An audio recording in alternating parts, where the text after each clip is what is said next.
ನಮಸ್ಕಾರ ವೀಕ್ಷಕರೇ, ಯೋಗವನ ಬೆಟ್ಟದ ಮನೆಮದ್ದು ಕಾರ್ಯಕ್ರಮಕ್ಕೆ ತಮಗೆಲ್ಲರಿಗೂ ಸ್ವಾಗತ. ಪದೇ ಪದೇ ಯಾಕೋ ಈ ಬೆನ್ನು ನೋವು ಬರ್ತಾ ಇದೆ. ಬೆನ್ನು ನೋವನ್ನು ನಾವು ಗುಣಪಡಿಸ್ಕೊಳ್ಳೋಕ್ಕೆ ಸಾಧ್ಯನೇ ಇಲ್ವಾ? ಅಥವಾ ನನಗೆ ವಯಸ್ಸಾಗೋಯ್ತಾ? ಅಥವಾ ನನಗಿನ್ನ ಚಿಕ್ಕ ವಯಸ್ಸಲ್ಲೇ ಇದ್ದೀನಿ, ಆದರೂ ಯಾಕಿಷ್ಟು ಬೆನ್ನು ನೋವು ಕಾಡ್ತಾ ಇದೆ, ಇದಕ್ಕೆ ಪರಿಹಾರ ಏನು ಅಂತ ಹುಡುಕ್ತಾ ಇರೋರಿಗೆ ಖಂಡಿತವಾಗ್ಲೂ ಈ ಒಂದು ಸಂಚಿಕೆ ನಿಮಗೆ ಉಪಯೋಗ ಆಗುತ್ತೆ ಅಂತಲೇ ಹೇಳ್ಬೋದು. ಪದೇ ಪದೇ ಬೆನ್ನು ನೋವು ಬರ್ತಾ ಇದೆ.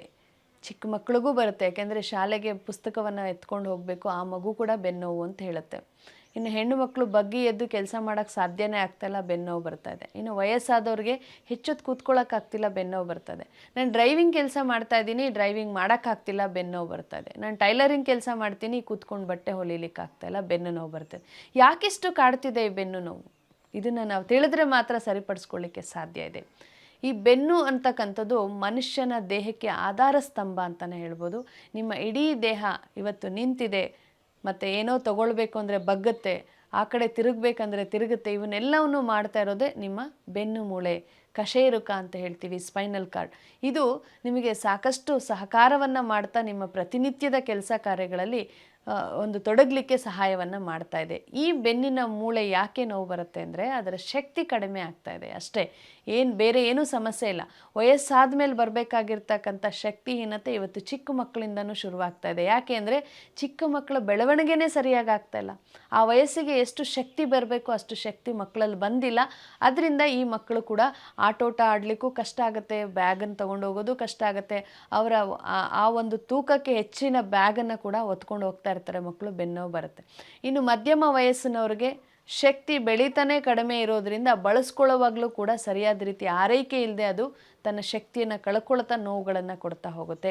ಇನ್ನು ವಯಸ್ಸಾದ ಮೇಲೆ ಅದು ಕಾಮನ್ ಆಗಿ ಬರುವಂಥ ಸಮಸ್ಯೆ ಆಗುತ್ತೆ. ವಯಸ್ಸಾಯಿತು ಅಂತ ಹೇಳೋದೇ ಇವೆಲ್ಲ ಕಾರಣಗಳಿಂದ. ಹಾಗಾಗಿ ಮೂಳೆಯ ಸವಕಲು ಅಥವಾ ಮೂಳೆ ಶಕ್ತಿ ಕಡಿಮೆ ಆಗ್ತಾ ಇರೋದು ಇದಕ್ಕೆ ಮುಖ್ಯ ಕಾರಣ. ಈ ಮುಖ್ಯ ಕಾರಣಕ್ಕೆ ಮೂಲ ಕಾರಣ ಏನು ಅಂತ ಹುಡುಕಿದ್ರೆ, ಮೊದಲಿನ ಕಾರಣ ಅಂತ ಹೇಳಿದ್ರೆ ನಮ್ಮ ಬೆನ್ನು ಮೂಳೆ ಶಕ್ತಿಯನ್ನು ಕಳ್ಕೊಳ್ಳಿಕ್ಕೆ ಹೊಟ್ಟೆ ಮೂಲ ಕಾರಣವಾಗ್ತದೆ. ಯಾಕೆ ಅಂತ ಹೇಳಿದ್ರೆ ನಮ್ಮ ಬೆನ್ನು ಮೂಳೆಗೆ ಯಾವುದೇ ರೀತಿಯ ಆಧಾರ ಇಲ್ಲ. ಅದು ಯಾವುದೇ ಆಧಾರವನ್ನು ಇಟ್ಕೊಂಡು ಅದು ನಿಂತಿಲ್ಲ.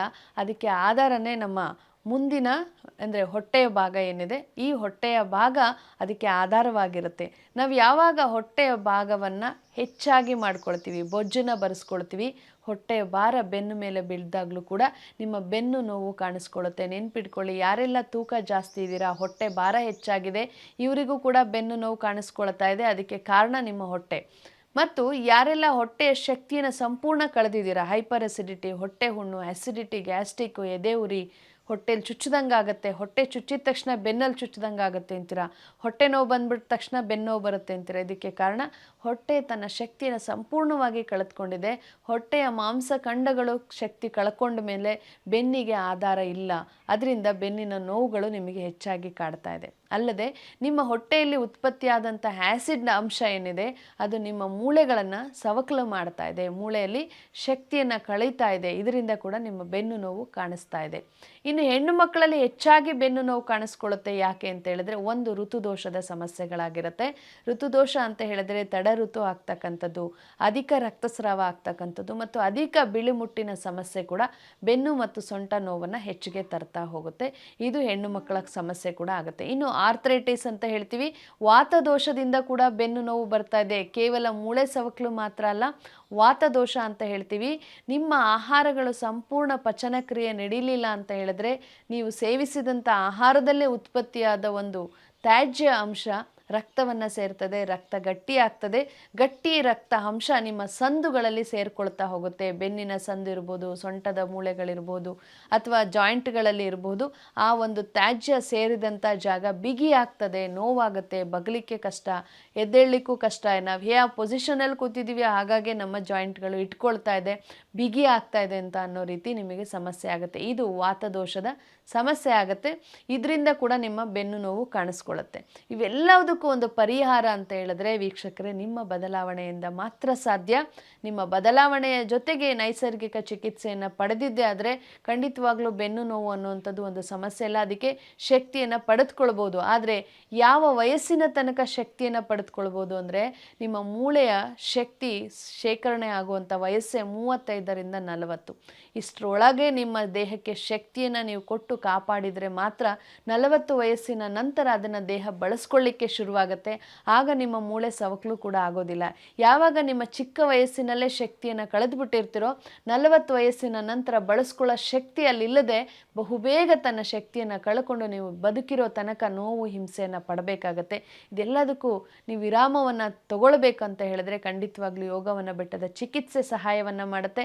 ಇದರ ಜೊತೆಗೆ ನೀವು ಮಾಡಬೇಕಾಗಿರೋದು ಸಾಕಷ್ಟು ಕ್ಯಾಲ್ಶಿಯಂ ಮತ್ತು ಪ್ರೋಟೀನ್ ಇರ್ತಕ್ಕಂಥ ಆಹಾರಗಳನ್ನು ಹೆಚ್ಚಾಗಿ ಸೇವಿಸ್ತಾ ಹೋಗಿ. ಅಂದರೆ ಹಾಲಿನ ಉತ್ಪನ್ನಗಳನ್ನು ಸೇವಿಸಿ, ಕಾಫಿ ಟೀಯನ್ನು ನಿಲ್ಲಿಸಿ, ಆಹಾರವನ್ನು ಸಮಯಕ್ಕೆ ಸರಿಯಾಗಿ ತೆಗೆದುಕೊಂಡು ಹೊಟ್ಟೆಯನ್ನು ಕಾಪಾಡ್ಕೊಳ್ಳಿ. ಆ್ಯಸಿಡ್ ರಿಫ್ಲೆಕ್ಷನ್ ಆಗದೇ ಇರೋ ಥರ ನಿಮ್ಮ ಹೊಟ್ಟೆಯನ್ನು ಕಾಪಾಡಿದ್ದೆ ಆದರೆ ಮೂಳೆಗಳು ಕೂಡ ಚೆನ್ನಾಗಿರುತ್ತೆ. ಜೊತೆಗೆ ವ್ಯಾಯಾಮ ರಹಿತ ಜೀವನ ಕೂಡ ನಿಮ್ಮ ಬೆನ್ನು ನೋವನ್ನು ಬರೆಸುತ್ತೆ. ಹಾಗಾಗಿ ದಿನಕ್ಕೆ ಅರ್ಧ ಗಂಟೆಯಿಂದ 1 ಗಂಟೆಗಳ ಕಾಲ ನಿಮ್ಮ ವ್ಯಾಯಾಮವನ್ನು ಕೊಡುವಂಥದ್ರಿಂದ ಯಾವುದೇ ಬೆನ್ನು ನೋವುಗಳನ್ನು ಕೂಡ ನೀವು ಮನೆಯಲ್ಲೇ ನಿವಾರಣೆ ಮಾಡಿಕೊಳ್ಬಹುದು. ಜೊತೆಗೆ ಯೋಗವನ ಬೆಟ್ಟದ ಲಕ್ವ ತೈಲ, ಈ ಲಕ್ವ ತೈಲ ಅನ್ನೋ ಹೆಸರು ಯಾಕೆ ಬಂದಿದೆ ಅಂದರೆ ಪಾರ್ಶ್ವವಾಯುವನ್ನು ಕೂಡ ಗುಣ ಮಾಡ್ತಕ್ಕಂಥ ತೈಲ ಇದಾಗಿರೋದ್ರಿಂದ ಅದಕ್ಕೆ ಲಕ್ವ ತೈಲ ಅನ್ನೋ ಹೆಸರನ್ನು ಗುರೂಜಿಯವರು ಇಟ್ಟಿದ್ದಾರೆ.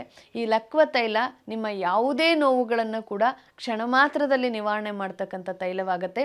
ಅರ್ಧ ಗಂಟೆಗಳ ಕಾಲ ನೋವಿರ್ತಕ್ಕಂಥ ಜಾಗವನ್ನು ಮೃದುವಾಗಿ ಮಸಾಜ್ ಮಾಡಿ ಉಪ್ಪಿನ ಶಾಖವನ್ನು ಕೊಟ್ಟರೆ ಅರ್ಧ ಗಂಟೆಯಲ್ಲಿ ನಿಮ್ಮ ನೋವು ಮಾಯವಾಗುತ್ತೆ. ಸಾಕಷ್ಟು ಮೂಳೆ ಮತ್ತು ಮಾಂಸಖಂಡಗಳಿಗೆ ಶಕ್ತಿಯನ್ನು ಕೂಡ ನೀವು ಪಡೆದುಕೊಳ್ಬಹುದು. ಇದನ್ನು ಕೂಡ ನೀವು ಮನೆ ಮದ್ದಾಗಿ ಉಪಯೋಗಿಸ್ಕೊಳ್ಬೋದು. ಇನ್ನು ಹೆಚ್ಚಿನ ಮಾಹಿತಿ ತಾವು ತಿಳ್ಕೊಳ್ಬೇಕಂತ ಹೇಳಿದ್ರೆ ದೂರವಾಣಿ ಸಂಖ್ಯೆಗೆ ಕರೆ ಮಾಡಿ.